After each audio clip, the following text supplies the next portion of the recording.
Hey guys, today we're going to show you how to change the top two menu settings on your digital display of your gauge in this 2014 Jeep Grand Cherokee. Right now, it's at the time, 211, and the fuel range, and we want to change that.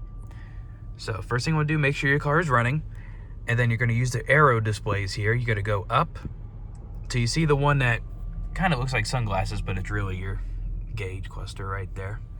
And then you're going to hit OK. And then it's going to show you a couple settings. So it says upper right and then upper left.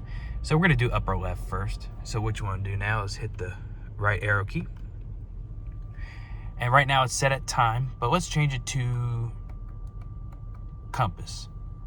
So once you scroll up to compass, you just hit OK. Then it says settings saved, and now you're on a compass. And now we're going to do the other side. So we're going to go down to upper right and then the right arrow key, and we're going to change that to trip A. Now it's saved, and that's how you do it. And this also has a couple other features, like you can restore it to default settings, and current gear, that's where it shows you when you put it in drive. It'll show you what gear you're in. So if you do that, if you want to turn that on, settings saved. And now if you put it in drive, right there, it shows you a little 1. That means you're in first gear. So we're gonna put it back in park.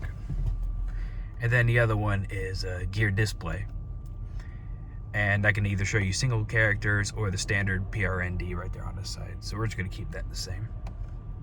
Now we're gonna back out using the arrow keys, scroll down, and now we're back to where we were before. Hope this video helps. If it does, please leave a like and subscribe to our channel so we can show you to make more fixes to your cars. Thanks for watching.